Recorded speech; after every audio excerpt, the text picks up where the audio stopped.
What's up, everybody? Welcome to After the Huddle. As always, it's your boy Jacob.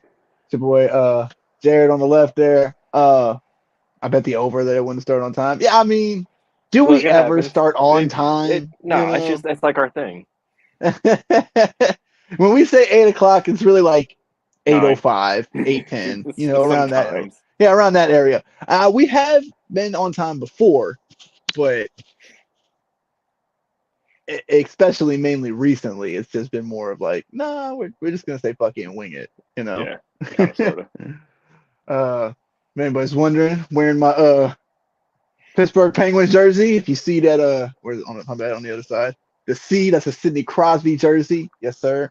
Well, Penguins I thought and the that meant Peng. cat. That's not the captain patch.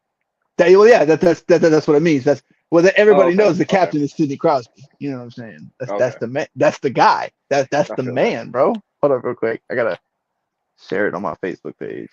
Are you straight? How'd you make out in fantasy this week? Uh, Decent. In fact, in my two ESPN leagues, I fucking smashed. And then in one of those leagues, I'm already out of the playoffs. So Mm. and I beat the number one guy. Well, at the time he was the number one guy. Now he's not. He actually lost the first seed because he lost to me. I need you to beat whoever you're playing this week in our league. uh, I forgot who I'm playing in our league. To be honest with you, I don't remember who you're. Aren't you the I mean, seventh? if You're the sixth seed, aren't you? yeah, I think I'm either sixth or seventh. Yeah, I think Uh, you played a four seed. but yeah, my team is hopefully Justin Jefferson comes back. If Justin Jefferson comes back, I'll have a little bit more wiggle room. Uh, Same. I took out Geno because I don't think Geno's gonna have as good of a game this week. You Smart. know, I picked up who I'm gonna put in. I'm gonna put in Josh Baker this Dobbs. week. Oh, Nah, yeah, that's right. I seen you. I seen you picked him up, and then you dropped Dobbs for Baker. yeah, I had thought about going with Dobbs, but then I was like, you know what? I like Baker a little bit more because I looked at his like previous games and everything, and he's gotten over 20 points like He got like six 12, or seven. 15 Yeah, last week. yeah, he's gotten over 20 like 6 or 7 times. You know what I Right. mean? Half his games has been over 20 points. So, I feel like that's more consistent than what Josh Dobbs has been. So I'll probably go Baker this week. Hopefully, like I said, Justin Jefferson comes back. That'll be huge for me. Uh, Same. I am in one league with Logan and them. I'm the second seed. I've already locked up playoffs, but the first and the second seed in there have a bye. So So you got a bye uh, week? possibly. I have to Okay. I have to either win this week because I face Logan and he's third seed. I'm a game above him and I'm beating him in points by like 25 points. Word. I got the bye. So I got a bye week locked up in Donnie's league. yeah, so if I win, then I'll lock it up. But if I lose, I can afford to lose by like 20 points. So as long as he doesn't crush me, I'll be okay. Fair enough. Fair Yeah. enough. So but yeah, it was a good week of football, week 13. Yeah, I think I went 3-1. You went 3-1. I went, Yep. let's see, one, two, three. I take that back. I won. No, no, no. I lost one. I think I lost. Did I win? Did I? No, I won that last one by 1 point in Yeah. that league. Yeah. Yeah. So yeah, I won every week this week. Five and Yeah. zero. I we're gonna talk about how you fucking GM a fucking team for real quick, bro. That keeper that takeover league I told you about I joined last year. That's the Son, one in this Yahoo, right? yeah, that's not Yeah. not the keeper, the other one. The Hmm. as of 4 weeks ago, I was sitting in the bottom three, right? Uh-huh. I am now in the top three. That's how you make moves, bro. I got That's how you make moves. that's how you make moves. Oh, I had originally I had Purdy, then I took Purdy out, put Dak in because hold I on, got hold on, Dak. hold on. You got to make sure fantasy football not in the chat because you say Brock Purdy and that motherfucker panties getting a bunch. He's gonna pop up in a minute. Oh, I can't wait. I can't wait. I want to hear it. Put it all in the chat later on, bro. Because I'm telling you right now, I'm gonna debunk everything. But yeah, I had Purdy in, took him out. Hey, you guys. I told you he was gonna pop up. What's up, fantasy? But yeah, I took Purdy out, put Dak in. Who else in that? And then I've just been kind of like flipping around, making some moves and shit like that, and it's been all been working out. I mean, yeah. Man, I've been up and down this season. In Devin's league that I'm in, I'm out of the playoffs already. I probably won't end up last place, but I'm already out of the playoffs. I feel Uh, that. I am I no just, longer in last place. bro, there's only 4 teams in that league have a winning record right now. Ooh. Everybody else is either 5-8 or 6-7. Appreciate it, fantasy. Yeah. Like I said, 4 people have a winning record, and the rest are all losing records. Some might end up even. But let me go. I'll take a screenshot real quick and add it, and I'll show you what I mean. It's crazy, bro. It's really crazy how this league has turned out this year with the way the standings have been. Yeah, for that takeover league that I ended up doing, I think 3 teams are tied for third right now. Like even Devin said, it's wild. Yeah, bro. Yeah, Devin can tell you, bro. Like the way that this league has been this year is kind of crazy. I'm uploading it real quick. Hold on. Right here. So the leader's 9-4, and then second place was 9-4, and then they're 9-4, and then Devin is 7-6. That's the top 4. Everybody else is 6-7 or 5-8. I'm Najee by nature. You know what I'm saying? Yeah, it hasn't been like a lot of it's been a lot of back and forth. Like I said, I beat the top guy on the bottom right here. Mm-hmm. I beat him this past week, so that made. Let me do this. This is better. Yeah, let's do this. And so that made the top guy here. He made him number 1 seed, and then everybody else kind of fell in place afterwards. Like I said, I probably won't get last, so I'm not really tripping. I won't get last, but yeah, it's just a bad year for me in that league. I'll be right back. No, you good. No, you good. Some other news. I don't know if anybody's been watching the Heisman race at all in college football, but we talked about a little bit of it last week. I don't know if anybody else saw Florida State get screwed. Yep. Florida State got screwed. I don't care what anybody says. We got it on video, bro. We got your reaction on video. But it was bogus.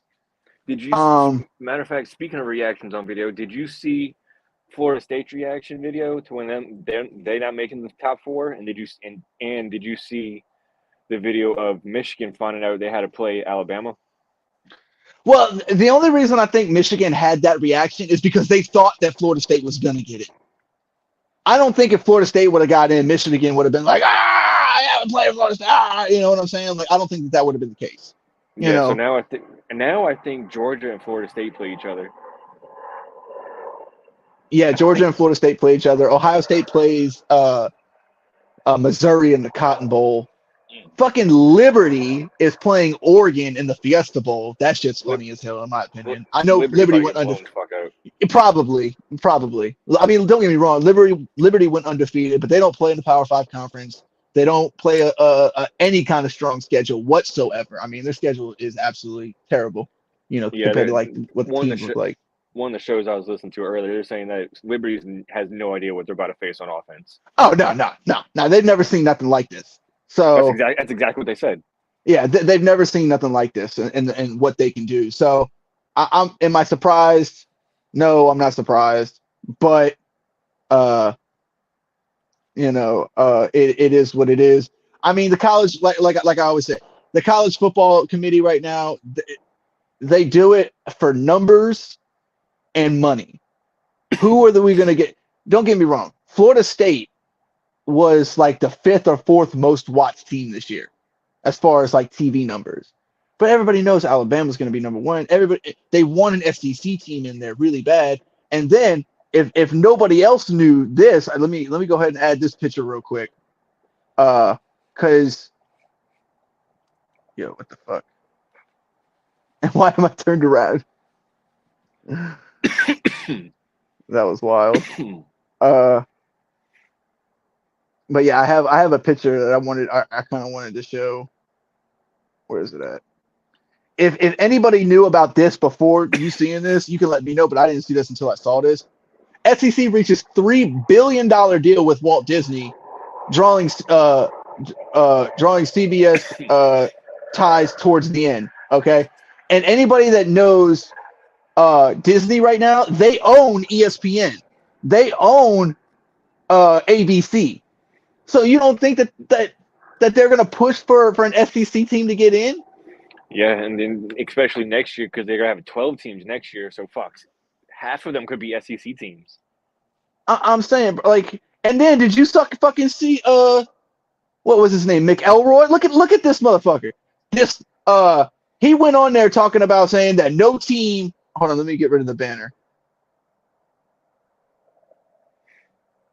Said no team could overcome subpar quarterback play and win a national championship. But if you look real closely on that stat line that he won a championship with Alabama, that motherfucker had like 50 yards and that's it. That's all he had was 50 yards. They ran the ball down their fucking throat and they played really good defense against Texas. That's when he played for him. Yeah, they were terrible. They had a terrible quarterback. Anybody that's looked at Alabama before the whole playoff situation, in my opinion, like they didn't have great quarterbacks. Name a great quarterback before the last like 7 years that came out of Alabama that people were like, oh man, that Alabama quarterback is great. Nobody. They did Ohio State.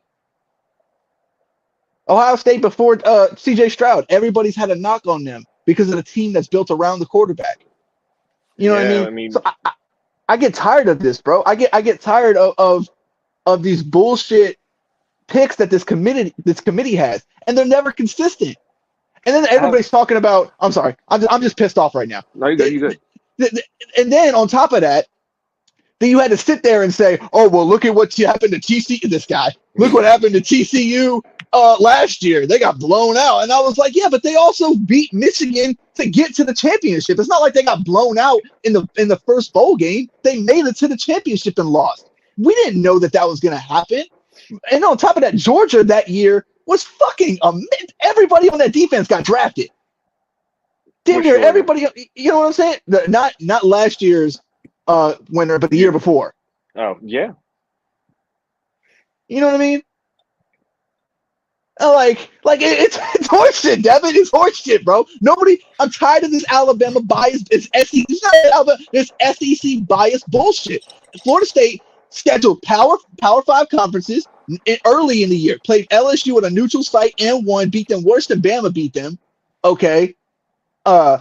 Yes, their strength of schedule was better. I will admit, Alabama's strength of schedule was better, but they have a loss. What's the point of scheduling these games if at the end of the games, one team comes from a Power 5 conference, wins their conference, goes undefeated, there's a fucking plane flying over, ruining my rant, and you go there, you win your conference, you go undefeated, and then they put a one-loss team above you. Like, bro, like, what is this? So you're basically telling me that the regular season means absolutely nothing. Yeah. Going undefeated means absolutely nothing in a Power 5 conference outside of the SEC. It seems like the playoff committee is all SEC like alumni and graduates. It's fucking bogus. It really is, bro. And I feel so bad for those kids at Florida State, man. I really do. Because they did not deserve to be shafted like this.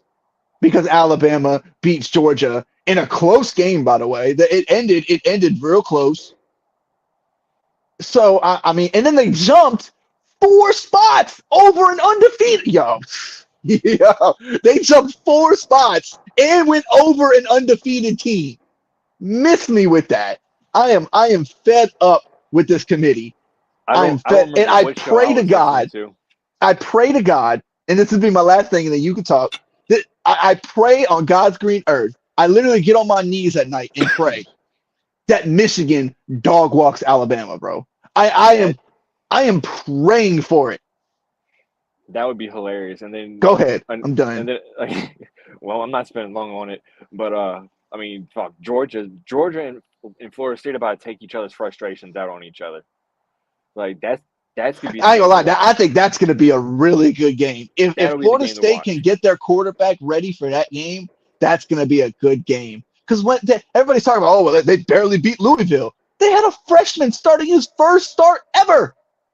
Now he's got a month to prepare. Yeah. You don't think he'll be better? Yeah. Like, come on, bro. All right, man. And it was their third string, by the way. Third string freshman quarterback. Fucking retards. All right, let's get into the games. Yeah, I want to get into this first game because I love the banner that I did. It's just funny as fuck. Chargers don't suck as much as the Patriots. They win 6-0. Jacob did not put any stats up because his game was awful. It was absolutely terrible. I think the lead receivers had nothing but 40 or something yards. There was mad turnovers, mad punts. And by the way, that 6 came from 2 field goals, by the way. That's not even a touchdown and a missed extra point. It was garbage. It was. Tell them what I am mad. God damn it! We're moving on. I can't stay mad. We're moving on. Honestly, dude, if you would have told me before this game had started that this game would have been worse than the Giants-Patriots game, I would have laughed. Yeah, I would have laughed.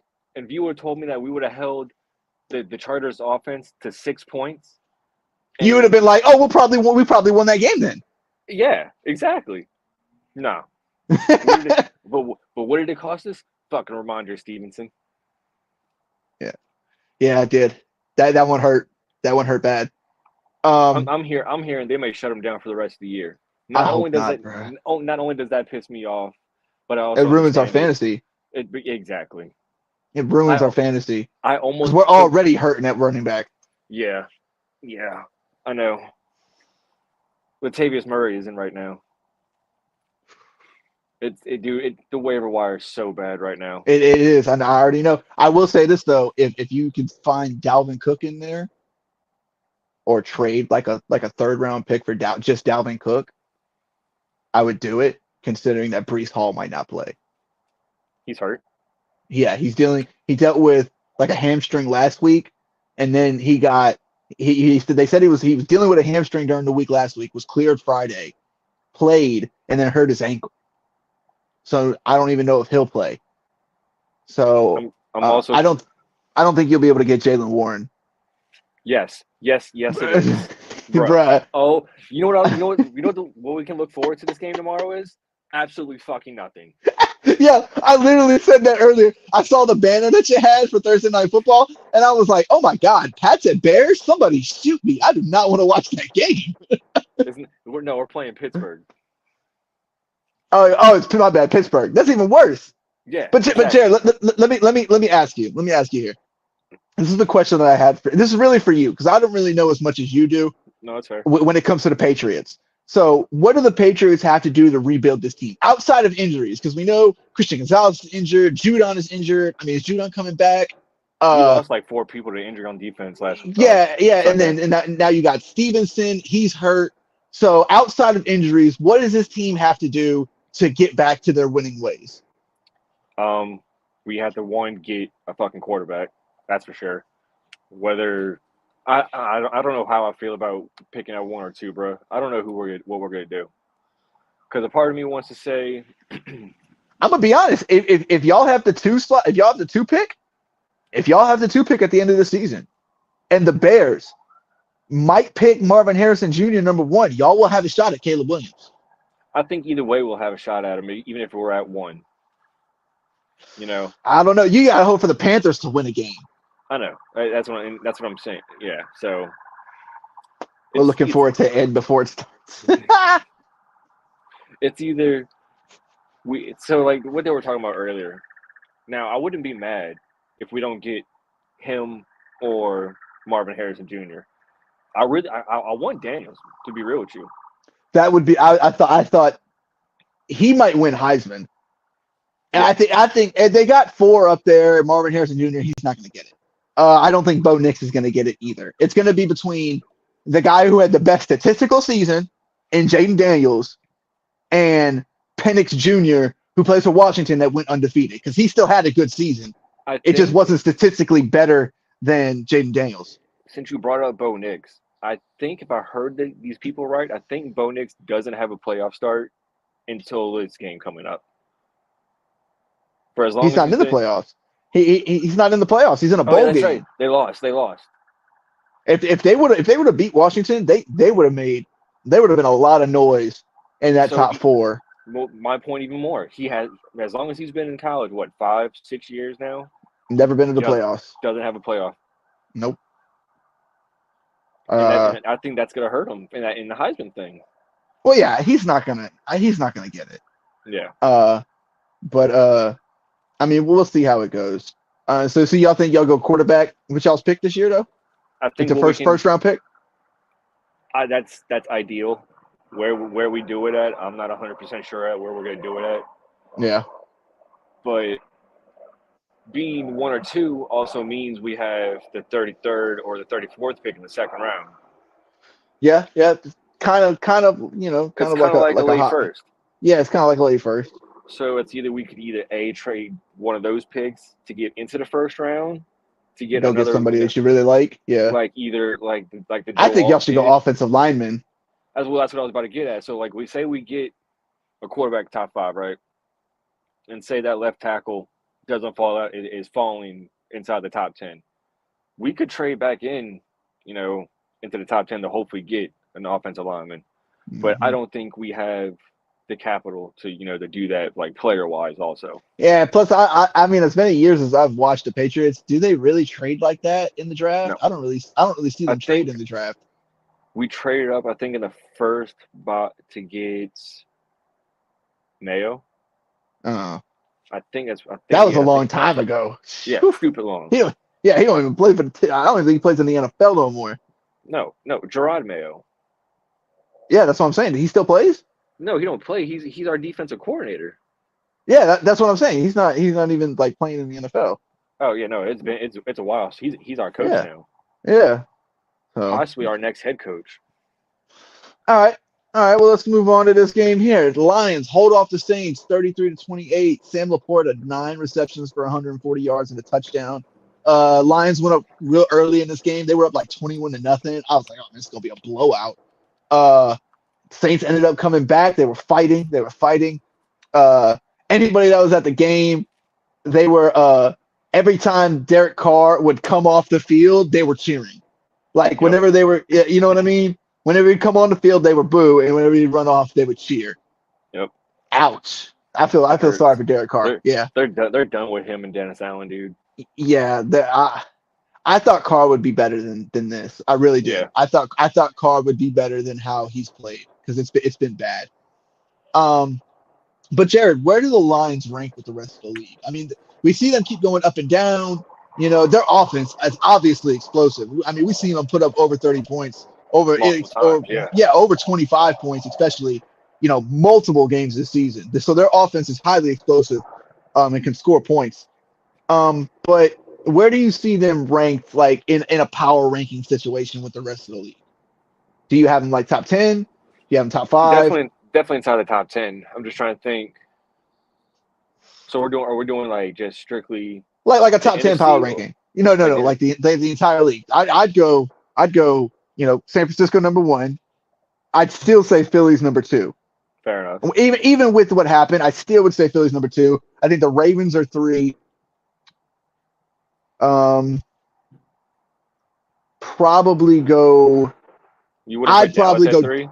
No, I wouldn't put Dallas at 3. I'd probably go Dallas at 4, and then Miami at 5, and then after Miami, it gets probably Chiefs.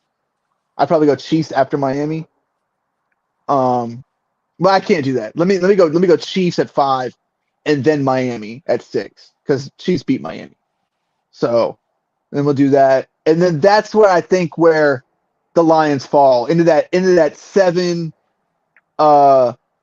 Into that 7-8 range until he gets some love. I mean, yeah, bro. I mean, Miami's. I mean, look what they just did to Washington. I mean, don't get me wrong. They're doing this against sub 500 teams, kind of like the Cowboys have been. But in the Cowboys fashion, in my opinion, especially earlier in the season, it was more defense. They relied more on their offense in the back half of the season. Yeah. But Miami's offense all season long has been absolutely stellar outside of a couple games here or there. So, I mean, we'll see how it goes with them in the playoffs when they have to face good teams. But yeah, y'all have to beat the Cowboys. That should be a good game. Really good game. Speaking of which, the Lions play the Cowboys as well. Still, Cowboys go through a gauntlet right now. They got to face Philly. They got to face the Eagles. They got to face the Eagles. They got to face Miami. They got to face Buffalo, and they got to face the Lions. That's 4 games, all playoff teams. It's gonna be really tough. So yeah, I'd probably put the Lions in around 7, maybe 8, depending on if I'd have to look at everybody. But Laporta's still, doing his Laporta's thing, great. Laporta is great, bro. I am so happy you called that draft. And and then they were saying, I seen a poll on Twitter. They're like, is Sam Laporta the best rookie tight end in Dynasty we've seen? And I'm like, yes. And then somebody was like, well, Grunk has entered this chat. He had 10 his rookie year. I'm like, Sam's got 6 right now. I mean, I don't know if he'll get to 10. I mean, I hope so. Obviously, I hope so. But I don't know if he'll get to 10. Let me run you his schedule real quick, and I'll let you know. I'll let you tell me. Are you talking about what the Lions schedule? Well, Sam, yeah, basically. Yeah. All right. So let's see. So he plays Chicago right now. That's an easy dub for them. God damn it. Yeah. So he could easily have maybe 2 right there in that game. He could. I think he'll at least get 1 this week. He'll get at least 1 this week. So for right now, week 14, including week 14, he's got Denver, Minnesota. Tough matchup. That's an easy matchup. Lions are at home against Denver. Still a tough matchup. That defense is playing well. Yeah, and then they're on the road against Minnesota and Dallas. Dallas will be tough for him. And then they finish off Minnesota in Minnesota. He could probably get 1 in each. I can see him getting about 3 more. I could see him getting about 3 more. I could see him tying the record. Could he break it? He'd have to, get close within these next 2 games. Because Dallas' defense isn't a slouch. Yeah. Twice. Of course. Here we go. gotta get on the fucking right. Son of a bitch, bro. All right, well, let's move it on. We had the Colts with a big win in overtime over the Titans. Michael Pittman Jr. had 11 catches for 105 yards and the game-winning touchdown. Jared, with the Jags, the way they played, I mean, Houston still looks good. Are the Colts still the 3rd best team in this division? I think so. I mean, right now, I think the division could get wide open. Wide I mean, open. Jaguars are like 8-5 or 9. They just lost Trevor Lawrence. Yeah, they lost Trevor Lawrence. And I'm pretty sure that the Texans and the Colts are both 7-6. So they're only a game behind. Each of them are a game behind. The Jaguars lose Trevor Lawrence. It's like you said, that this division can become wide open. So I mean, does now that they lost Trevor, does it come down to just the Colts and the Texans winning this division? I think so, because if Jacksonville takes a step back, I think with CJ Beathard playing, this division, the Jags lose. Yeah. So I mean, as of right now, Houston could go on a 2-game losing spree or a 3-game losing spree, and Indy could rattle off 3 straight and possibly take advantage of the division. I mean, we still got 4 or 5 weeks left of the season. We're going into week 14. Yeah, 5. Yes, we have 5 if you count 14. 14, 15, 16, 17, 18. Yeah. So I mean, there's a chance. No, definitely a chance. I am surprised. I mean, the Colts were kind of getting beat there for a while, and then they had made like a comeback. Made the game interesting. They went into overtime. Titans went down there, kicked the field goal, and then Colts just drove right down the field. Yeah. Yeah. Didn't they have a block punt in that game? I think they had a block punt in the game where the punter got where he fucked up his leg. Who, the Titans? Titans or the Indies punter? I don't know. I think it was the Titans because I had it was the Colts. It was the Colts. Because I had the Colts defense in. Okay. I had the Colts defense in. Okay. So yeah, that was him. That was Indy. But all right, let's move it on to another kind of lonely game. The Falcons beat the Jets 13-6. Falcons defense only gave up 259 total yards and 3 takeaways. Jared, I wanted to ask because this is kind of like a what if. How far do you think the Jets go if Rodgers would have stayed healthy with this team? I don't know. That's a good question. Because I was going through your little banners and reading them and everything, and that one made me think. I'm like, well, who's to say they wouldn't have still had offensive line issues, True. but Aaron Rodgers don't get hurt? You know. I mean, I still think they would have had offensive line issues, but I still think the quarterback play would have been better. Oh, easily. Anything's better than what's going on with the Jets right now. Mm-hmm. I do think that their offensive line still would have had problems, obviously. But yeah, I think with A-Rod, I still think they would have probably just missed the playoffs because of the way that the AFC is. So I think this actually kind of worked out for them a little bit better because they're losing games, and they're getting a better draft slot. And to come back next year with Aaron Rodgers. Yeah. So what do? You go draft an offensive lineman. They may get Joe Alt. That's what I'm saying. You go draft an offensive lineman. Yeah.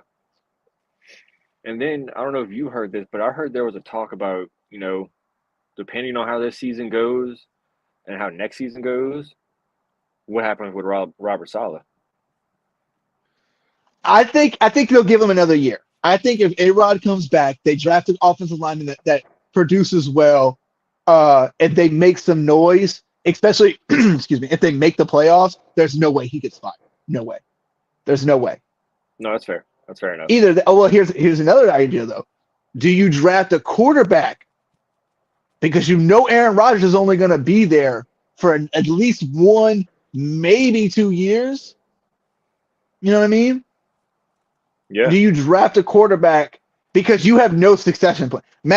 Zach Wilson's done. There's no and what's his name? Matt Boyle or whatever. The third Tim Boyle gone. Tim Boyle. Yeah. There's no way that they play either of those guys. Well, he's gone. He got cut.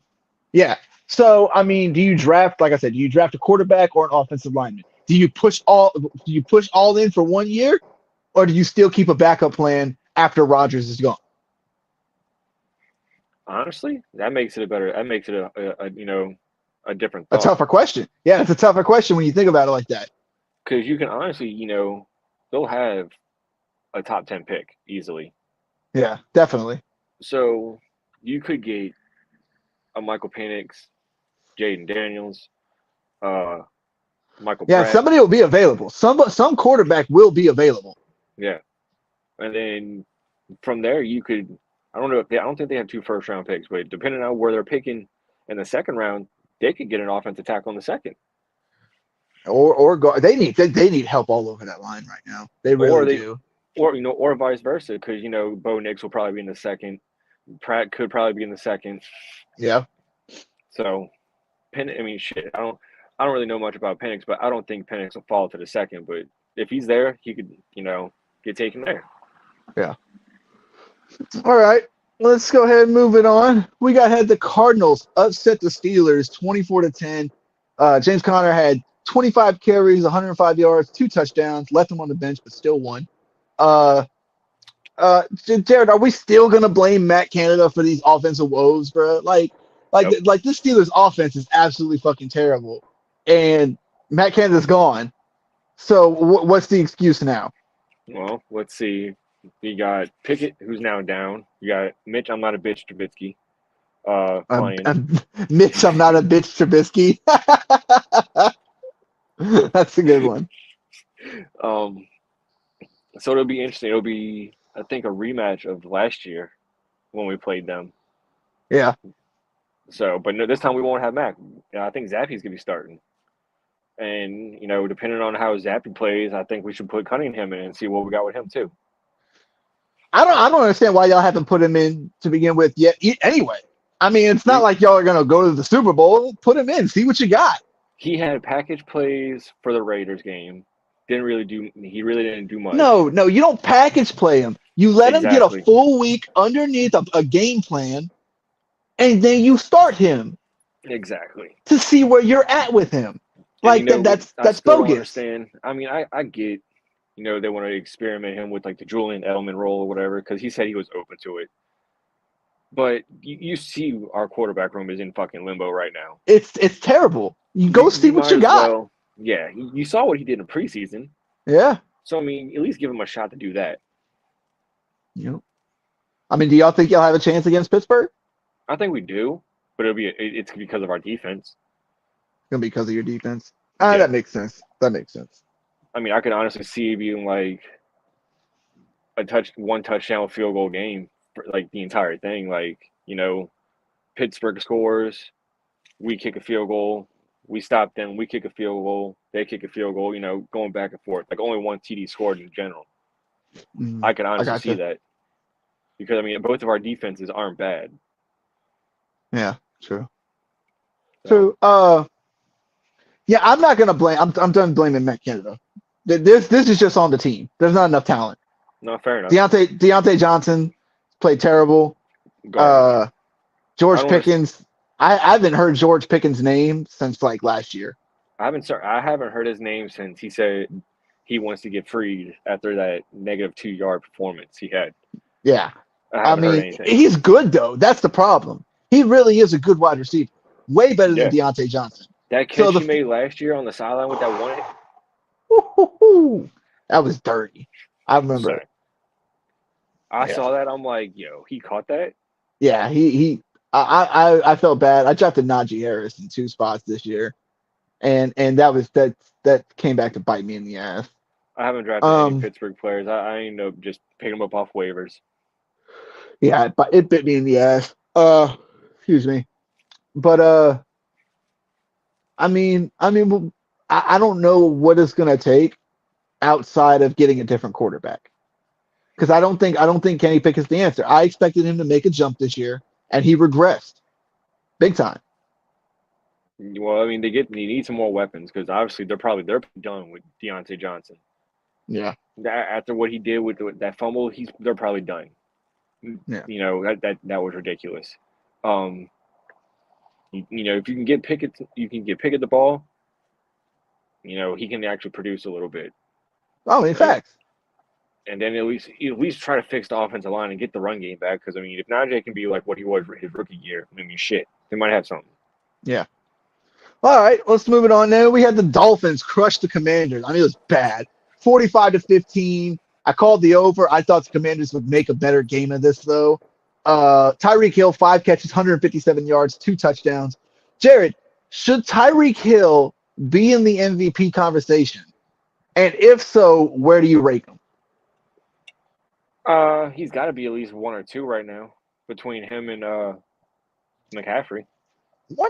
One in the MVP conversation? When you know that they give it to strictly quarterbacks? True.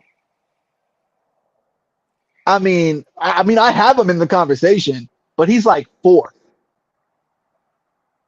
Maybe even 5th. Because I just know that they're not going to give it to, even if he gets 2,000 yards. Cooper Kupp had a triple crown and still didn't even get the MVP. Fair enough. I mean, I get it. 2,000 yards is 2,000 yards, and nobody's ever done that before. Yeah. But like I said, this triple. When was the last time somebody had won the Triple Crown as far as a wide receiver beforehand? I think Steve Smith was the last one. And that was buku long ago. That was. Fun Fantasy Podcast. Fun Football Podcast. Appreciate it, man. Appreciate you tuning in. What's up? I mean, I don't particularly.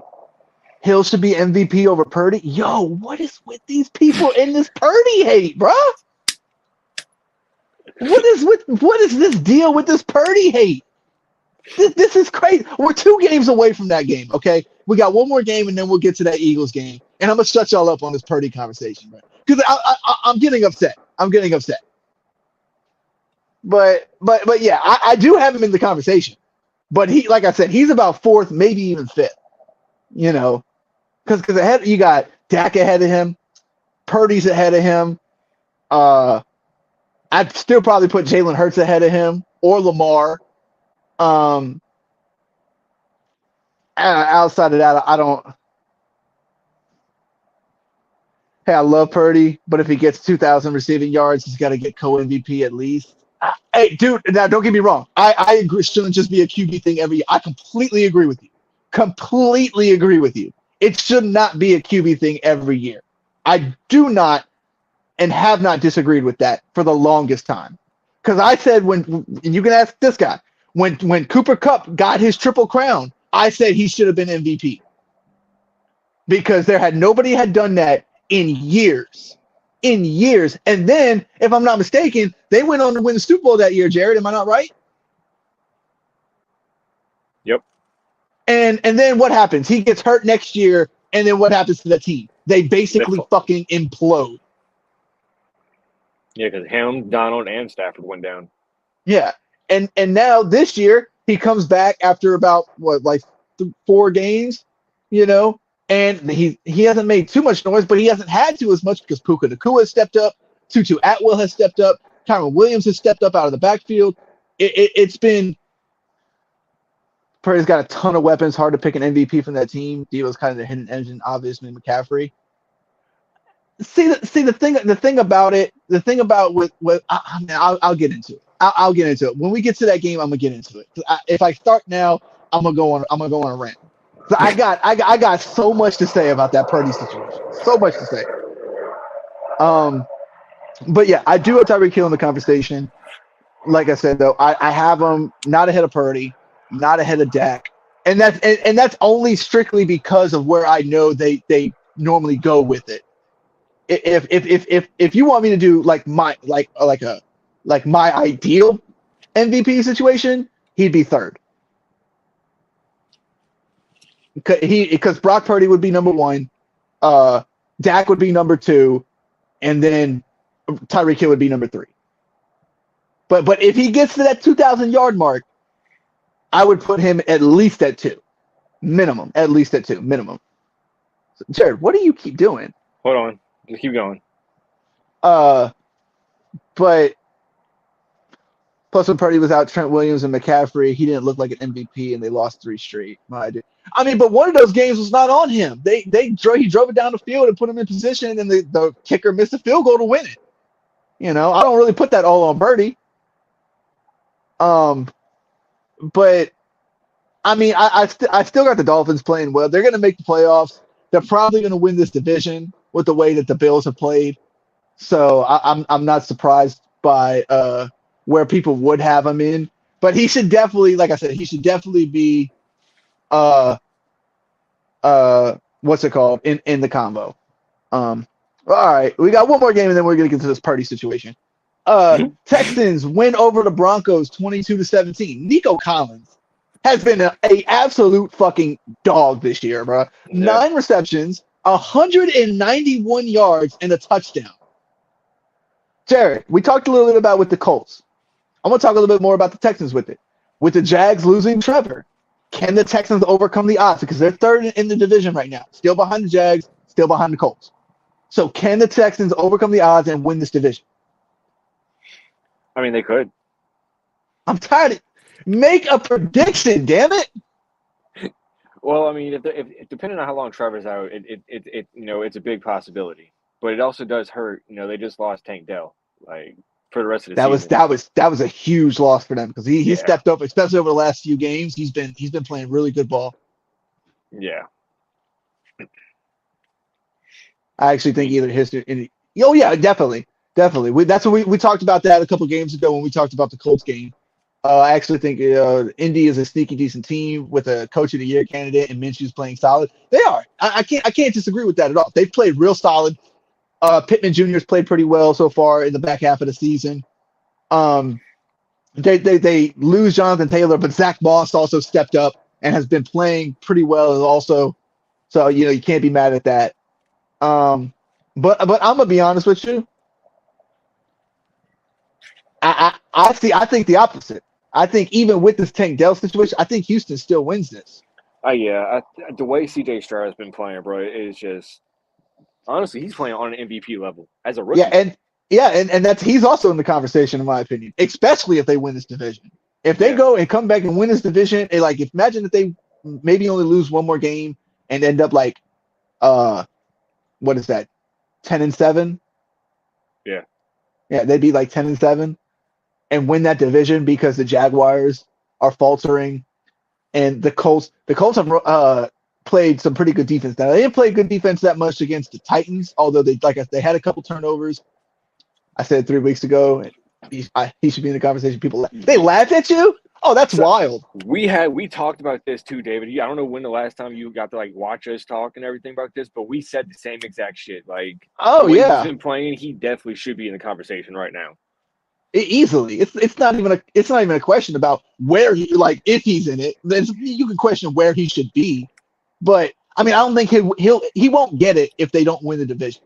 But if they do win the division, I do think that he'll have an extremely high chance. I think the last guy. Oh, in fact, do I have the picture of it? I do. Haha. The last guy. He like I said, he's leading the league in yards right now. The last rookie to finish the season first in passing was that 1939.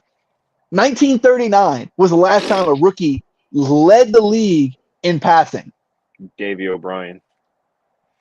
Nobody knows who the fuck that is. Okay? And there's not a single person in the entire that's an NFL fan today knows who Davey O'Brien is. Sorry, it's impossible. But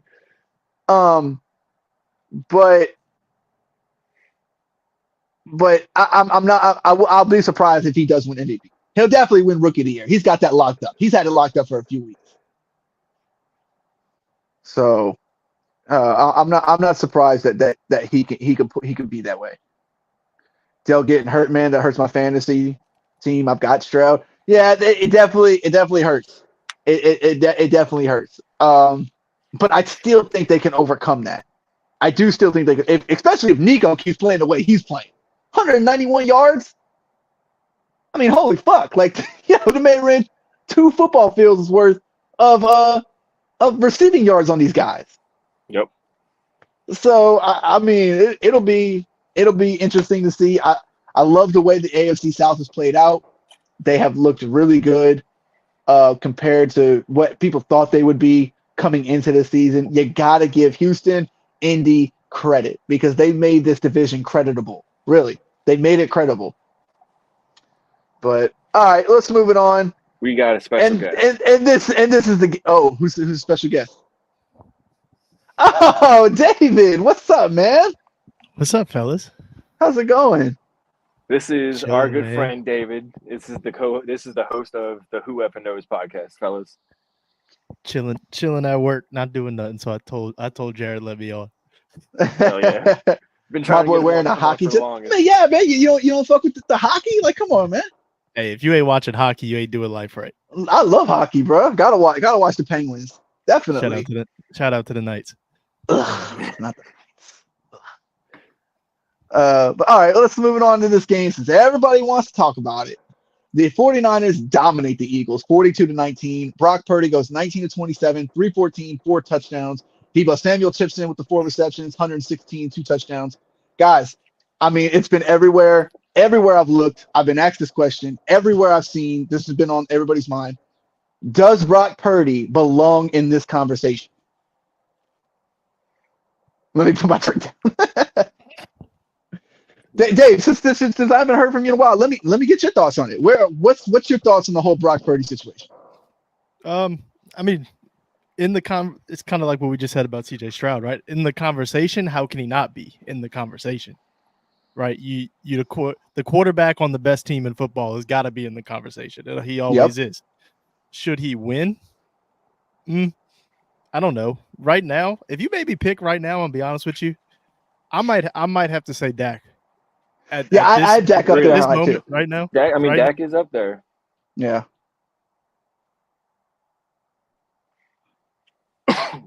Yeah, I gotta throw Dak up there as well. I can't hear you, David. Yeah, Dave, I think you might cut out or something. You good? Yeah, there we go. All right. Yeah, this is true. But That's it's what I'm not saying. about If you- being. It's not about being the best player on the team. I don't think Jalen Hurts is the best player on the Eagles, but he still should be. He's in the conversation. Patrick Mahomes. There's only a few quarterbacks that are the best player on their teams. Like, let's get that together. Like, there's really not a lot of quarterbacks right now. The way that they're playing are the best player on their team. So I don't like that argument. That's a good point. You know, and then there's this other argument of, oh, well, look at the talent he's got around him. Look what everybody, if you're a good quarterback in the league, 9 out of 10 times, you have a solid team around you. You have Fair skill enough. weapons. You have a good defense. You have a good offensive line. The Eagles, dude, back when Patrick Mahomes was winning MVP, he did it. When Rodgers was, he had weapons and a decent line. Let me ask you this. Since we've seen how Kyle Shanahan's system is with certain quarterbacks, with Jimmy G, Purdy, Matt Ryan, is it the system? Because, I mean, Jimmy G went to the Super Bowl, Matt Ryan went to the Super Bowl, Brock Purdy, you know, borderline Super Bowl until he got hurt. Is it the system or is it Brock Purdy? Yes. Yeah, that's kind of like my answer. Yeah, like it's both. It's both because It has to be. yeah, because the system has worked enough to win games and get you places, but there hasn't been a quarterback to bring you over the top. So I think Brock Purdy is a quarterback that can bring you over the top. Does he have to be the best player on the team? No, the team is extremely good. He doesn't have to be the best player on the team. Who is better, Purdy or T-Law? Out of natural talent, probably T-Law. I would think so too. Yeah, out of natural talent. But like I said, does the MVP always go to the best player? If that was the case, LeBron James should win it every year in basketball. Patrick Mahomes should win it every year in football. Soto should win it not Soto. Ohtani. Ohtani, thank you. Ohtani should win it every year in baseball. And I don't really know who the best player in hockey is right now. I'm a Penguins fan, so I'm always going to say Connor McDavid. He Yeah. does win it. He does win it every year. yeah. So yeah. But Just that's the thing. What were you saying, Dad? Go ahead. Like you just said with Purdy and the system and everything, like and every good quarterback having weapons around them, every good quarterback is also in a good system. Trevor Lawrence is in a good system over there with Doug Peterson. Dougie Patrick P's nice. Mahomes Yep. is in a good system with Andy Reid. Mhm. You can't be a top quarterback in the league if you're not in a good system and don't have good weapons around you, unless you're Patrick Mahomes and can turn. But you're seeing it now. He's still obviously probably the best quarterback in the league. But he's not putting up that production because he don't have the talent around him like he used to. So you can't be in this conversation without other good players around you. Big facts. I missed where I tuned in right as y'all were finishing up the last game. Where do you have Tua versus Tyreek in the MVP conversation? I have Tyreek over Tua right now. Okay, me too. I mean, he has to be. Yeah, he has to be. I Yeah. mean, don't get me wrong. Waddle has performed in some spots to where you could be like, oh, well, Tua had a really good game, and outside of Tyreek. You know what I mean? Tyreek. But when you look at that team, you're like, okay, who's producing this offense? Who's really making this offense go? And it's Tyreek Hill. You know what I'm saying? So I really can't say that. And then on top of that, people have been saying Christian McCaffrey. But let's be honest. You know, those first like half of the season, Christian McCaffrey was balling and he was doing his thing. But Yeah, didn't his touchdown record break like 2 weeks ago? yeah, they broke his touchdown. He had another one last week. But the yardage, like he hasn't really been. When's the last time Christian McCaffrey had a 100-yard game? Yeah, They just I went through couldn't tell that you. rough stretch. The whole team. yeah. You know, so I mean, and then everybody's like, "Oh, he lost Trent Williams and lost Deebo Samuels and lost Christian McCaffrey, and then they lost games." And I'm like, "Well, duh." I mean, Purdy stats are elevated all from yards. That's okay. I was waiting on this. I was fucking waiting on you to bring that up because I'm gonna show you this right here.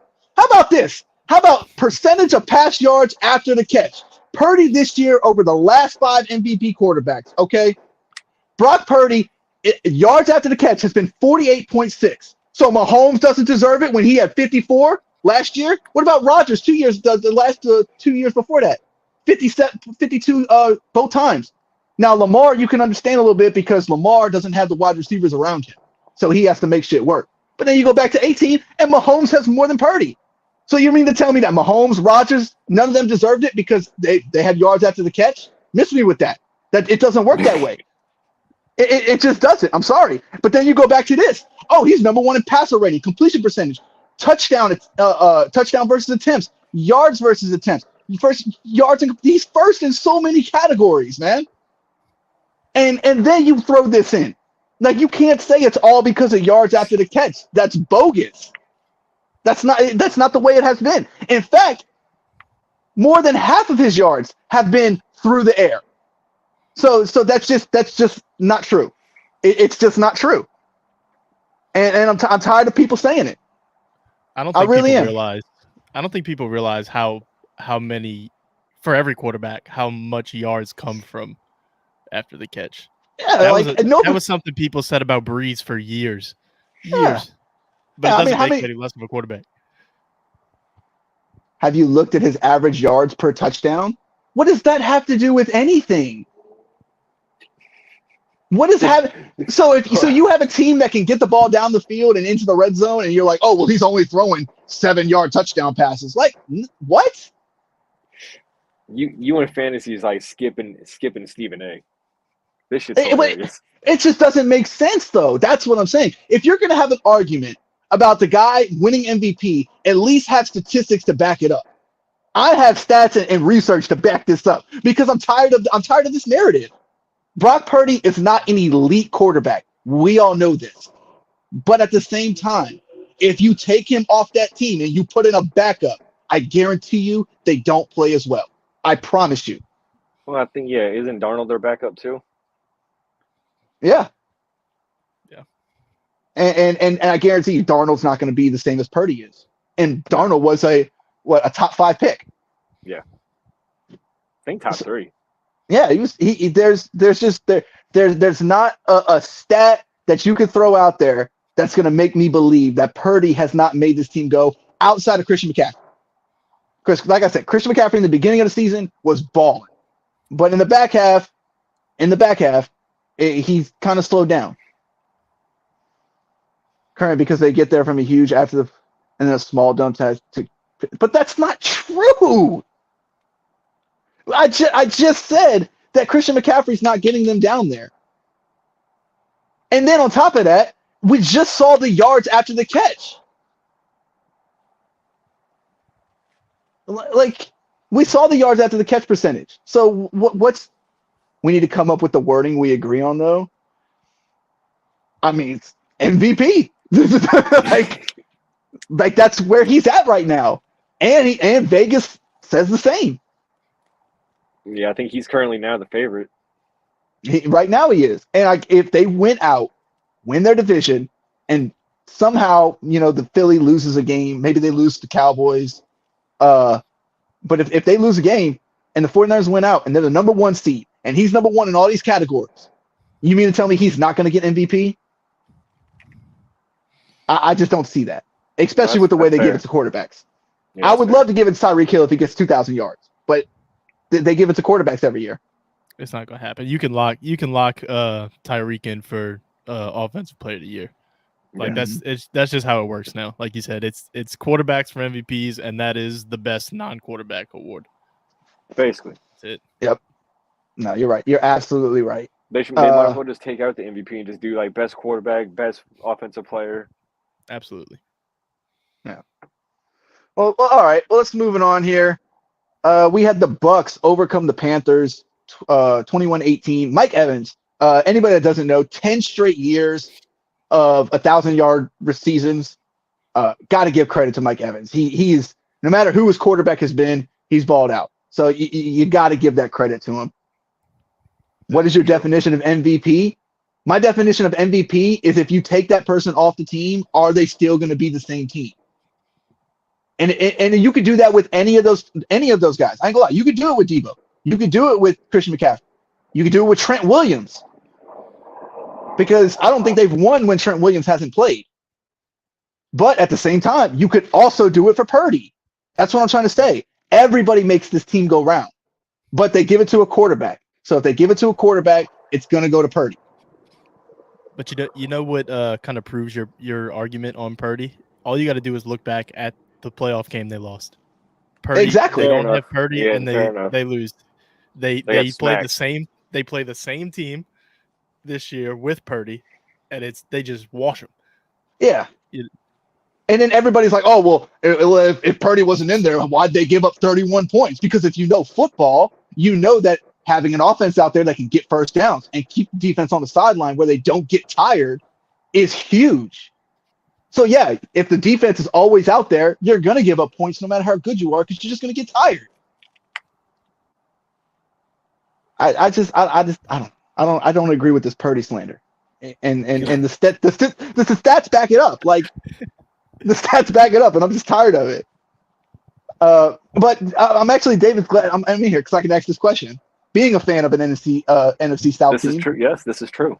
who is actually the best team in the NFC South? It's terrible. The division's terrible. Good But who is actually the best team? Dude, I don't even know how to answer this question. Like, I want to say the Bucks. Like, I know Yeah. they're not in the like when it boils down to who gets the most consistent quarterback play, That's true. right? Like, and to me, when Baker's been on more than the other two, because you can't even talk about the Panthers, obviously. No. Yeah, You know, Whew. they're in the same boat as me and Jacob's team. Ugh. yeah. Well, they're in the worst boat because they had a chance at Caleb Williams and traded the pick away. So, Right. I want to say the Bucks because the Bucks have a solid defense. Baker's been solid. Baker should be the comeback player of the year to me. I know they're gonna try to give it to DeMar Hamlin. Or Dobbs. Yeah, but Dobbs is coming back to earth. You know what I mean? Like, I mean, shout out to him because what he's done is. I would amazing. say Tua. I think Tua should get it. All those that's injuries, first season that's fully definitely healthy. fair. But I just feel like Tua. It seems like an award they won't give to somebody that's that good. You know what I mean? Like Tua feels like he's too good for the award. But I think Baker's in the conversation. Baker has surprised me a ton. Like I've always liked Baker. I've been a fan of Baker since college. And I think he got a bad rep in Cleveland. Yeah. But yeah, I want to say the Bucks. I think the Bucks have a solid defense. The Saints probably have the best defense when healthy, but that offense is a mess. The Saints have the most talent. Like I don't even think that's a debate. I think the Saints have the most talented team, but coaching up and down to the roster. Yeah, definitely. Yeah, coaching is terrible. Derek Carr is a mess.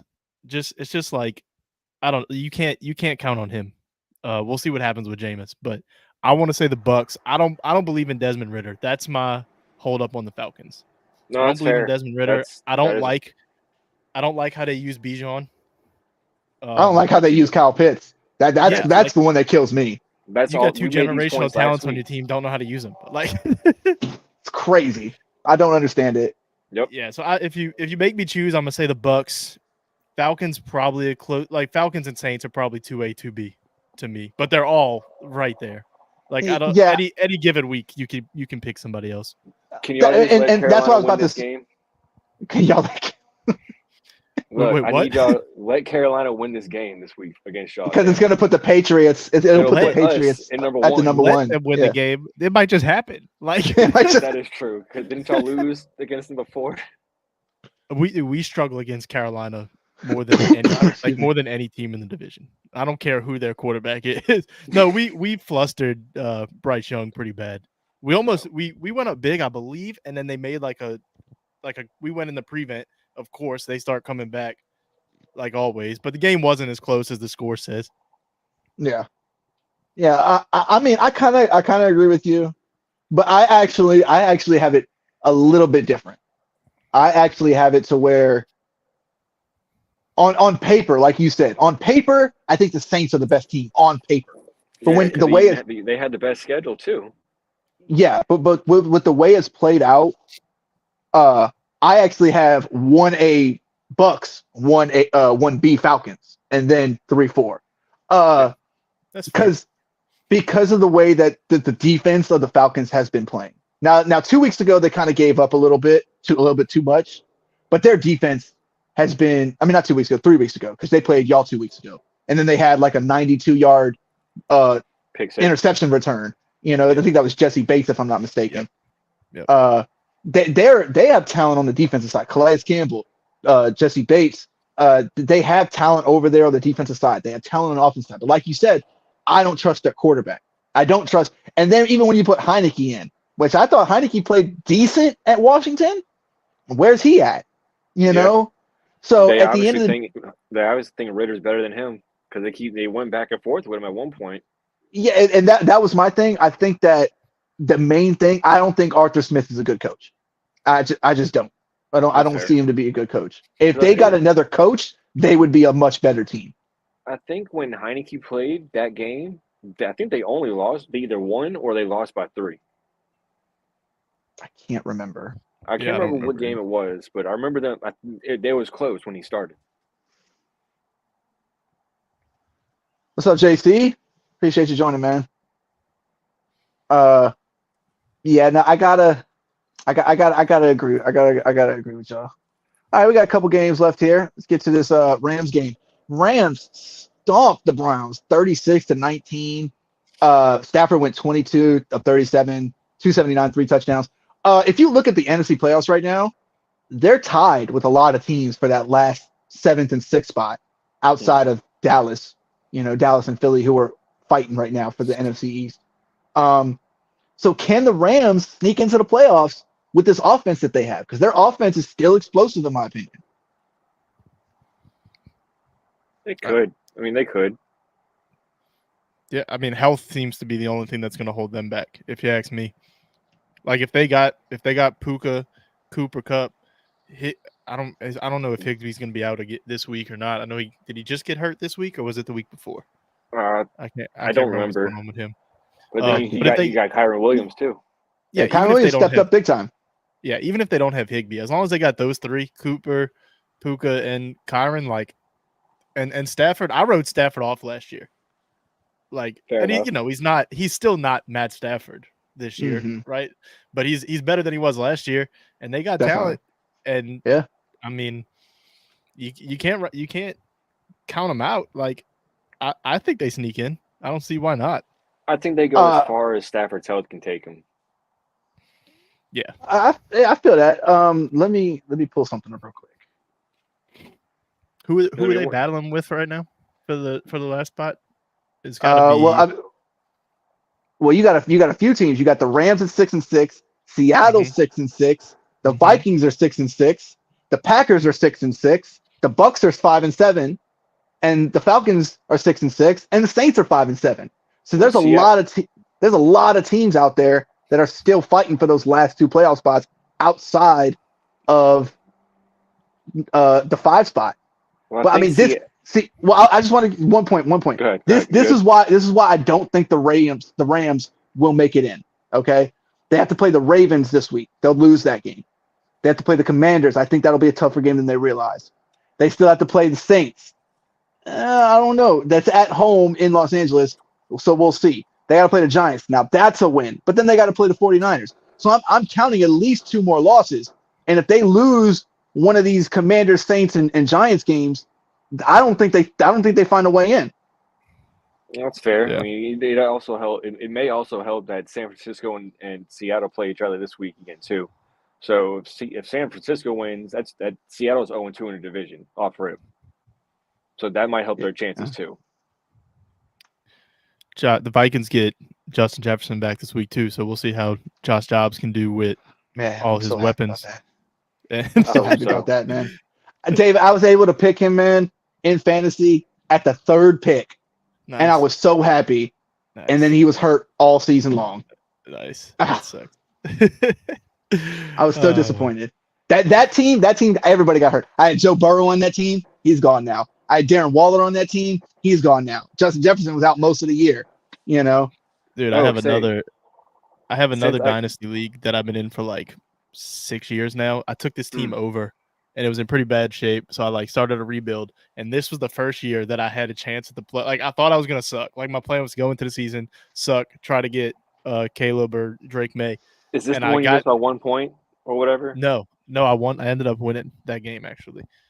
But I was on the brink of the playoffs, so I went and I traded for Christian Kirk because I needed a receiver. So I traded for Christian Kirk, and I'm like in the playoff race. This week I had to win to get in. My 3 receivers are Tank Dell, Christian Kirk, and Hollywood Brown.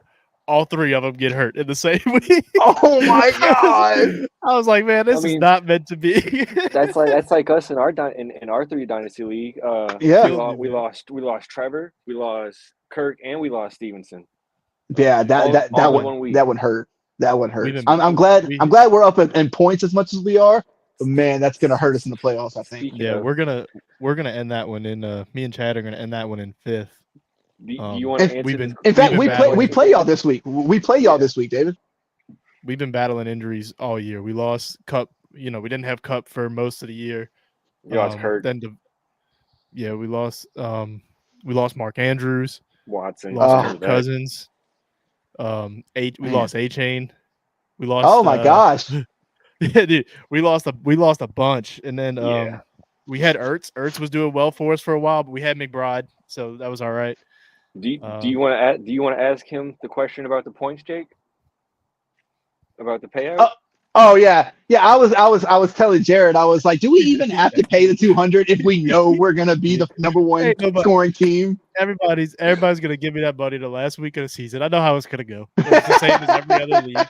It's like whatever. I'm gonna be stressing trying to get everybody the money. People are gonna be sending me messages. Where's my money? I'm gonna be like, I asked you to pay 4 or 5 weeks ago. What do you want from me?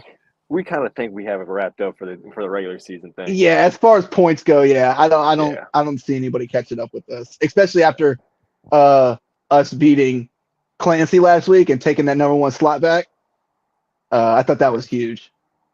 Yeah, just rough year for us injury wise. Yeah. Oh well, all right. We got a couple more games. We had the Sunday night game. We had the Bengals upset the Jags. Or was that the Monday night? Sorry. That's the Monday night game. Yeah, it's Monday night game. Monday night we had the Bengals upset the Jags in overtime, 34-31.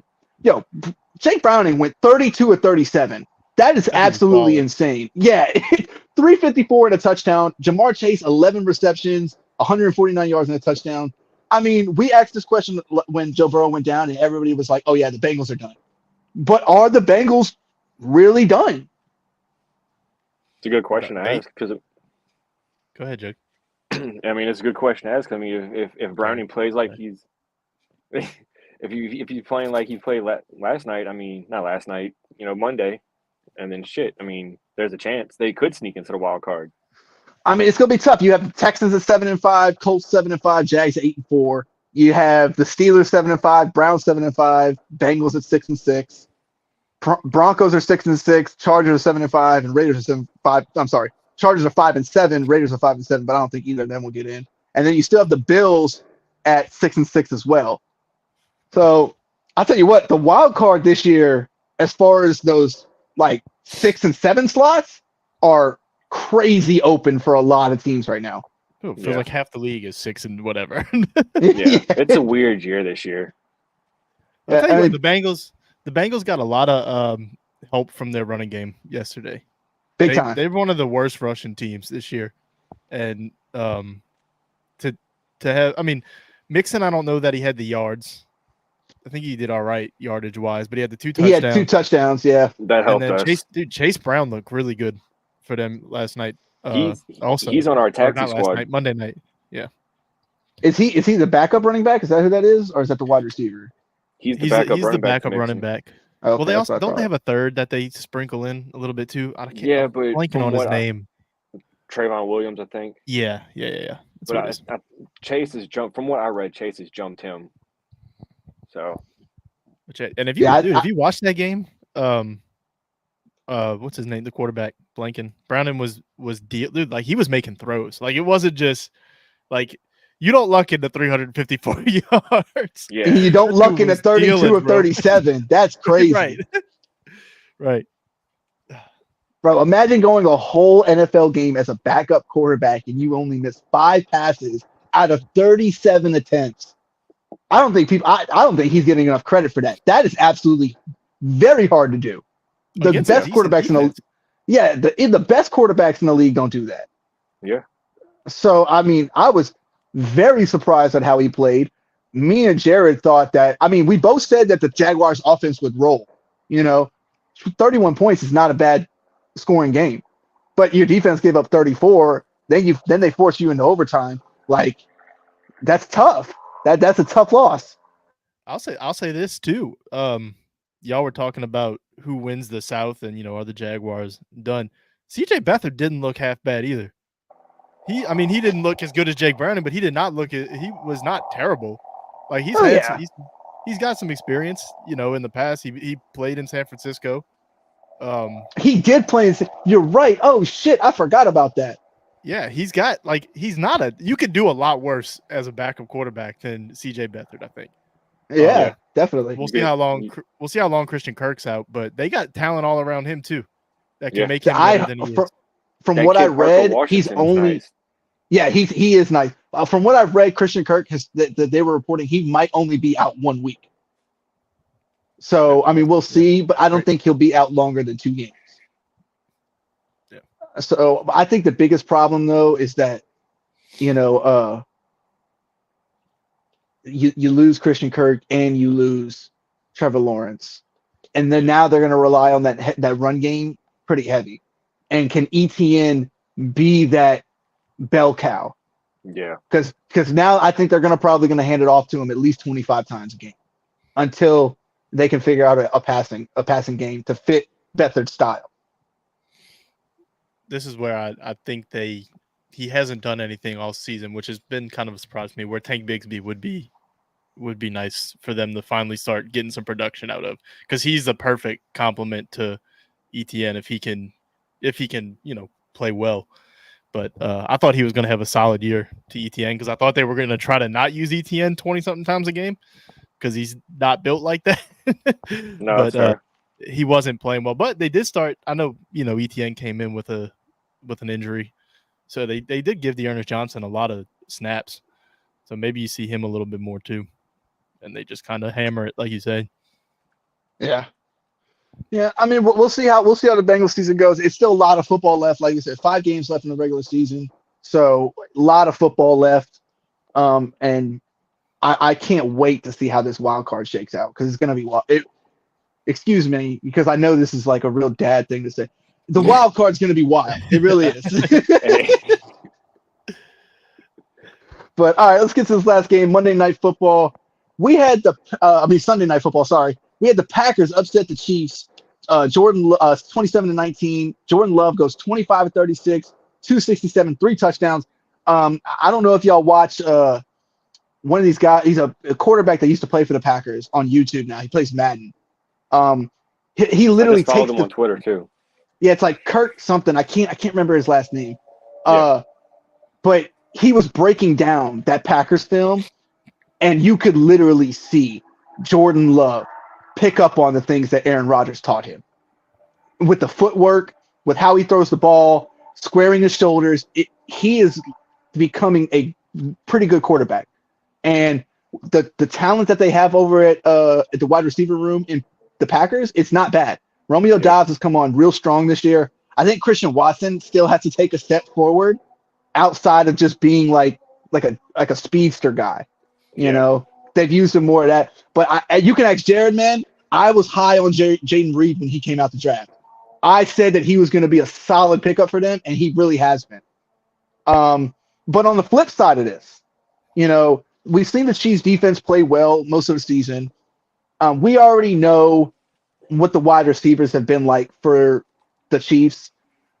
Do y'all think this is going to be the worst the Chiefs will be with Mahomes as a quarterback? Yeah, because I mean, these wide receivers can't catch a fucking cold with Kansas City right now. David, let's go. Try out, man. Come on. They could probably use you and Jared. Hey, listen, I'll do it for 500,000. Yeah. Look, you ain't gotta pay me much. I think this is the worst they'll be. Like, I mean, it can't be worse than this. Like, they got guys that have talent.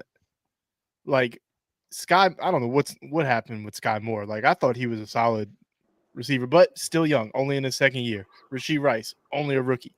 No. Tony is the biggest. Like, what the hell happened to him? Like, yeah, I'm so glad the love, Giants traded him.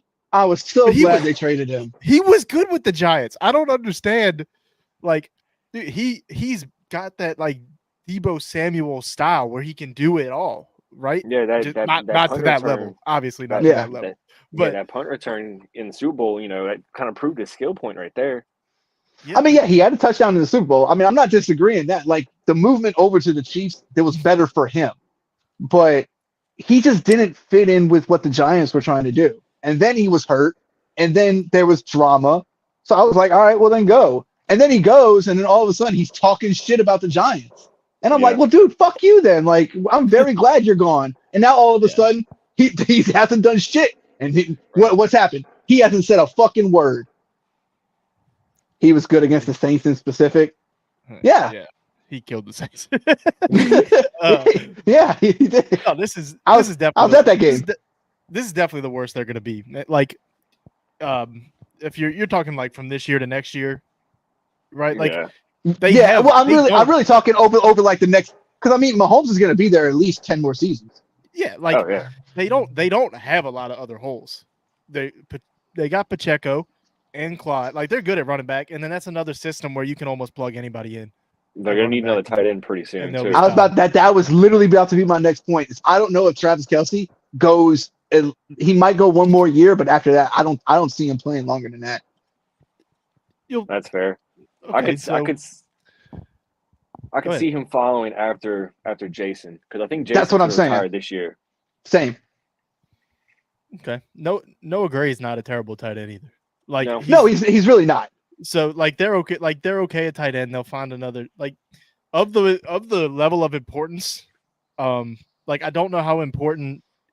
I'm not knowledgeable enough to tell you how important the tight end specifically is to that system versus the wide receivers, but just in general, the receivers are more important than the tight ends.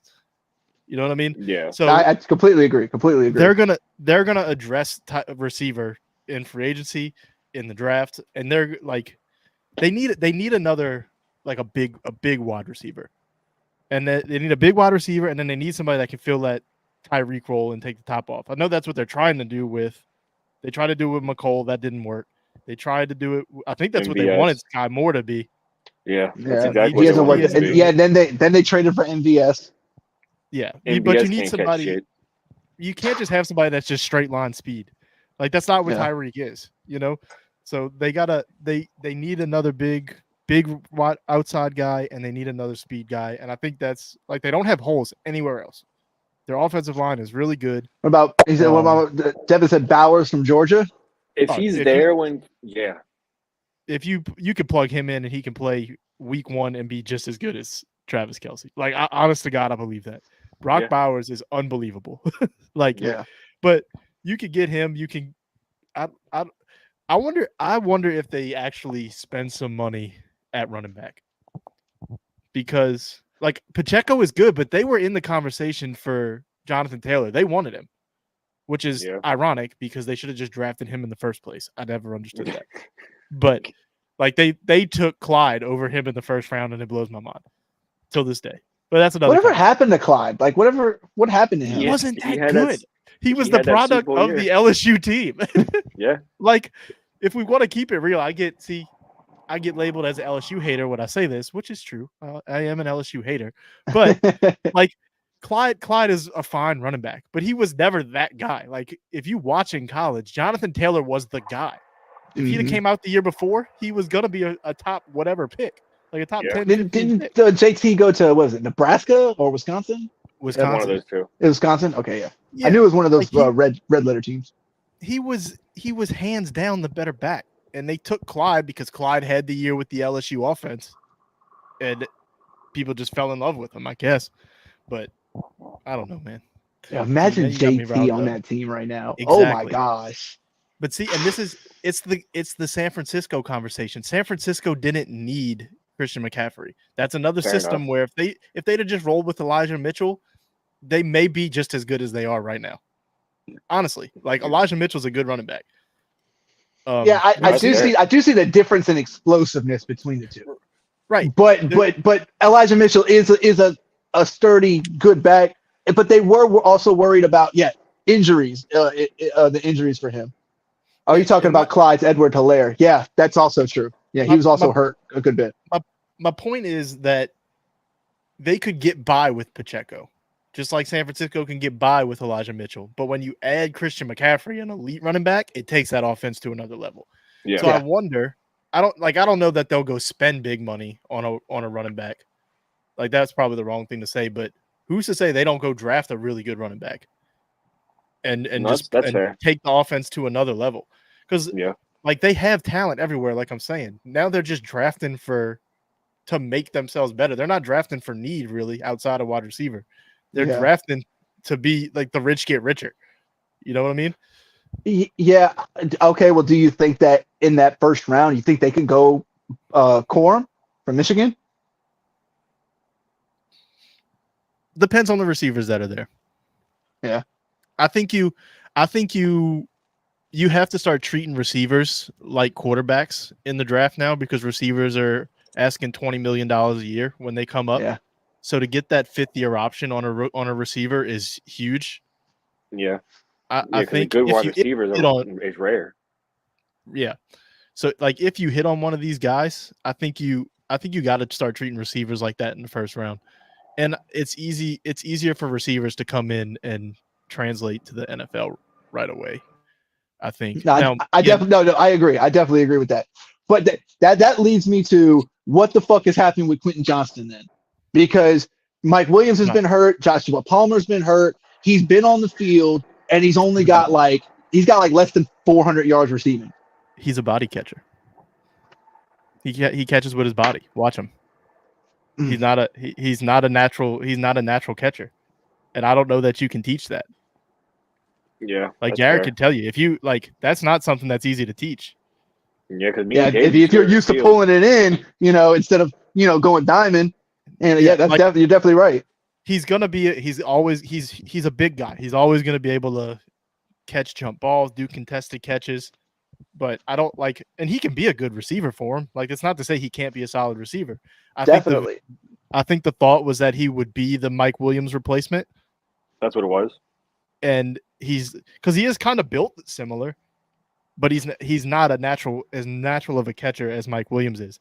That's what I think. He's actually a little bit faster than Mike Williams, and he's still got that same size. Which when he was coming out, actually, I was like, man, I can't wait to see this kid play. He's gonna be good. The size, the speed is there, the intangibles are there. But you're right. I really guess I should go check more film on him as far as how he catches the ball. Yeah, go look at his. What you want to do is probably go look at his not his combine tape, but his highlights going into the draft, because a lot of them were just body catchers or wide open catches. Gotcha. Yeah, he needs to spend endless hours on a jugs machine is what he needs to do all off season. It's so, man, they drafted for fit instead of just trying to get the best receiver available, because they should have just took Jordan Addison and called it a day, and that offense would be amazing. Yeah. I just don't think Jordan Addison fits the kind of play style that they have. Because, like you said, look at Keenan Allen, Mike Williams, Quentin Johnston, they're all big body physical receivers. Even Joshua Palmer, he's still I think he's 6'2", 6'3". I understand what you're saying, but I don't think it matters. I think at the end of the day, talent wins out when you're talking about receivers, because it doesn't really make sense for the Vikings to have drafted Addison. He is in the same mold of Justin Jefferson, the same kind of receiver, a smooth route runner. He's got the speed, and so it doesn't really make sense for them to have him unless, Justin Jefferson goes down. If you're just talking about fit, but he's so talented, it's all right, we're just gonna throw two of these guys out there, and this dude can run every route on the route tree. Yeah, see who you can cover. Right, and I don't know, because they drafted for fit and it's not working. Yeah. So if you have, you're right. Keenan Allen is one of the best route runners in the game. If you had Dude's getting 16, 17 targets a game. It's insane. Listen, if you had another guy like that on the other side, you can't. Like that beats man, that beats zone. It doesn't matter. Route running Mhm. will beat anything. Yeah. And when you got that quarterback that can make every throw maybe better than any other quarterback in the league, like Yeah, Justin Herbert's really good. yeah, As far as talent wise, man, he's got a cannon. yeah. Uh, I don't know. Now I gotta agree with you. Talent definitely does win out. Talent definitely does win out as far as are you drafting for scheme or are you drafting for just talent wise? Um, man, I don't know. We'll see where the Chiefs go from here. When they go into the draft because they're gonna win their division. They're gonna have. I don't know. They won't. I don't even think they'll make the AFC playoffs, the AFC Championship this year.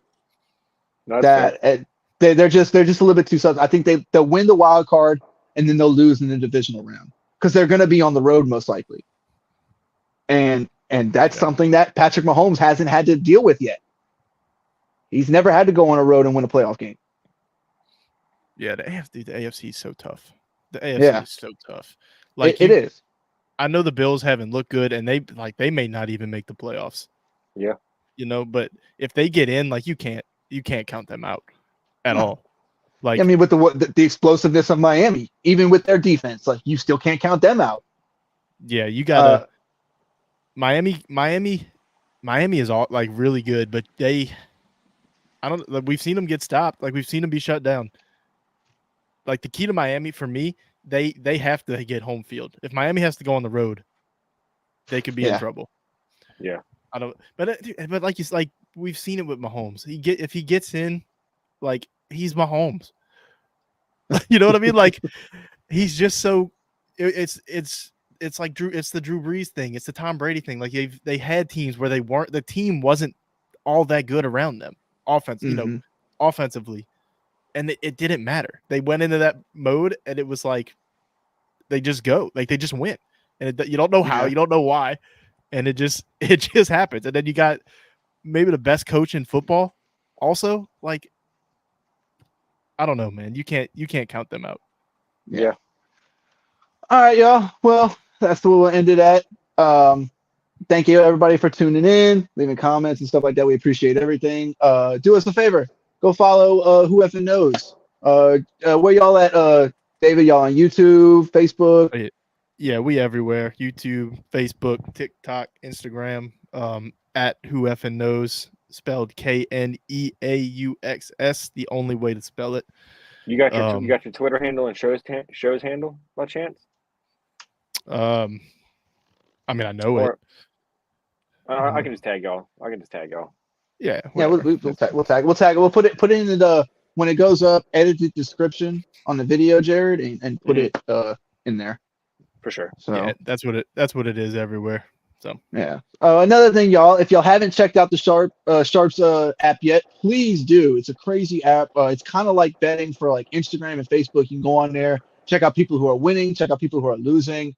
They give great odds. You can connect it to your favorite sports book, Prize Picks, Underdog, FanDuel, DraftKings, anything, and you could literally post up, help people out. People will help you out, and I honestly think it's a pretty great app. So y'all go check it out. The code for it is at the bottom, JRAD344, and it'll help us out. It helped them out. Everybody wins. Yep.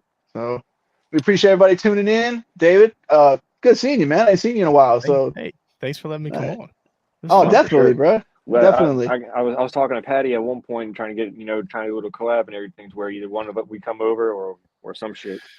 Yeah, we've been in a tight spot. I've been working. Yeah. Let's see. I worked 28 out of the last 31 days, 31 nights. So we've been virtual and all of this other stuff. Been tough to get an episode out, but we did it. We pulled it out. Plus, we got we got 3 or 4 other pods on the site that we work with and everything. So it's been tough. All right. Well, before we go, Dave, I want to ask you one question. Just real quick. How do you feel about this whole selecting Alabama over Florida State situation? All right. Listen, let's look, and I'm gonna start this with I'm a Miami Hurricanes fan. Nobody despises Florida State more than me. I don't think they were one of the best 4 teams without Jordan Travis. I just don't. But you can't leave out an undefeated Power 5 champion. I don't believe that you can. And like sure, Bama, I don't think people are talking about how upset Georgia should be enough. Yeah. Georgia has been number 1 for what, 3 years straight. They lose one game to Alabama, who the committee clearly thinks is one of the best teams in the country. Why are they not in? Like, if being the champion, they showed you being the champion of your conference doesn't matter unless it's the SEC. Yeah. Right.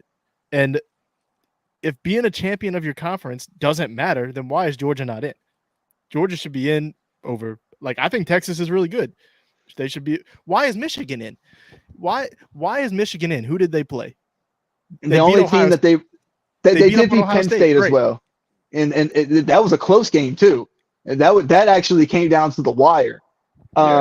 They did beat up on Penn State, but once again, and this is where it goes back to this oh well, they don't have a quarterback thing. JJ McCarthy threw for like 60 yards in that game, and they destroyed. Yeah, they destroyed Penn State.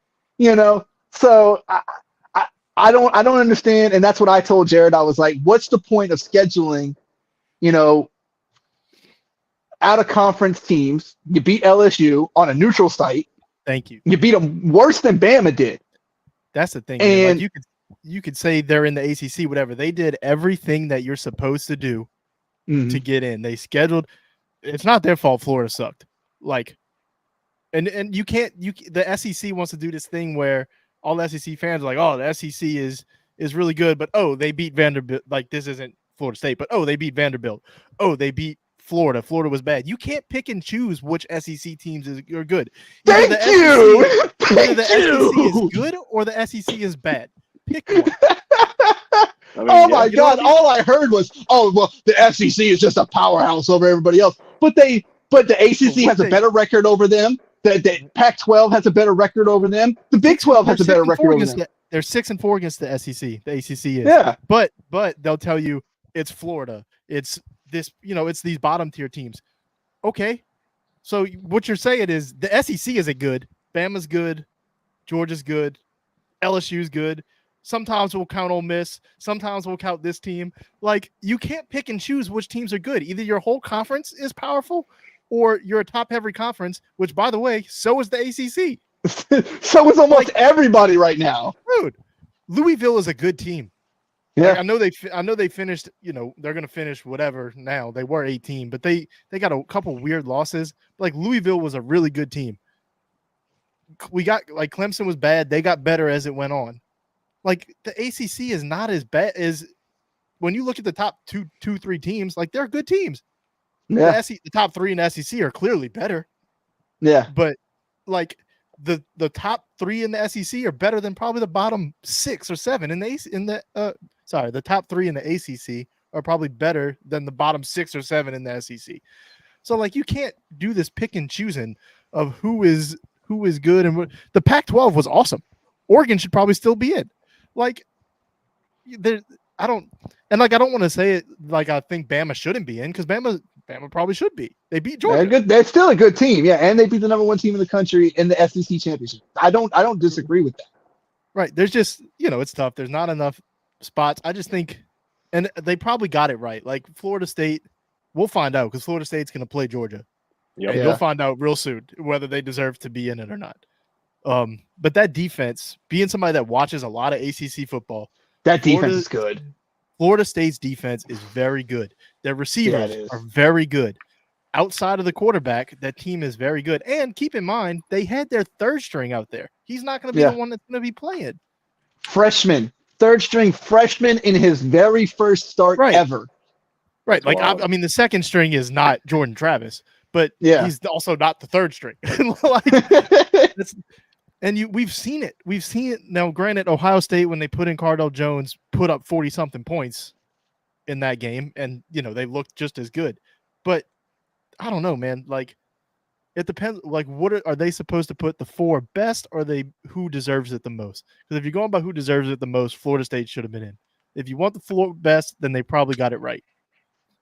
And actually, I that don't was think they got it right, because Georgia should be in if you're going 4 best. You can't tell me Georgia's not one of the 4 Georgia. best. Yeah, definitely. And that's what one of my thing was, and I'll end it on this real quick. Is that if you're gonna say that it's the 4 best teams and you choose the 4 best teams, then it's not a playoff. It's just a competition that you choose. Stop calling it a playoff, because it's not a playoff at that point. Because if that's the case, if you want it to be a playoff, like how the NFL is, you go by your record. You go how that goes. Okay? So if you're going by record, the way it should have been Michigan 1, Washington 2, Florida State 3, and Texas 4, because Texas has the win over Bama, who also beat Georgia. Right. Well, that was the thing. I mean, I don't want to keep dragging this on, but that was the whole issue. People, like, the debate seemed like it was going to be Texas or Bama. And in my head, I'm like, it's Texas. Like, you can't put Bama in over Texas. You just cannot. And like, I don't know. Either I think the only thing we need to decide, which I guess it doesn't matter anymore because we're going to 12 teams. But either, like, you got to get rid of the SEC bias, number one. Like, admit that, yes, the top half of the SEC is probably the best teams in football, like in college football. But we got to stop pretending like the bottom 75% is better than every other conference in football. That's just not the case. Yeah, it's not. And then, like, you got, what is it, Power 4 now? Is that what we're in? I don't even know anymore. That's what people have been saying. Oh, well, the ACC is so bad that we wouldn't even consider them a conference, a power conference. So we say Power 4 conference instead of Power 5. Like, no. The SEC, well, now it is going to be Power 4 because the Pac-12 is gone. The Pac-12 is dismantling. Like, that part, yeah. So it's like I don't know. It's either the power conferences matter or they don't. Like, make up your mind. Like, they just showed you it doesn't. Like, we know now. Like I said, I guess it doesn't matter until we have to debate who should be 12 and 13 next year. And I swear, if Bama gets rolled by Michigan, bro, there's going to be so much backlash. The funniest scenario is Bama gets rocked and Florida State beats Georgia. Oh my God. It's the best possible. Oh my God. I would die. Oh, that would be so great. I would love that. Well, all right. Well, thank y'all, everybody, tuning in. Thank you, Dave, for pulling up, man. We appreciate it. As we always say here, like, subscribe, share, all that good stuff they do on YouTube, Facebook, Twitter, TikTok. Dave actually put it in my head to make an Instagram, so we'll work on doing that. Thank y'all for showing up. I'll talk to y'all after about it. For sure. And we'll see everybody later. Go ahead, Jerry.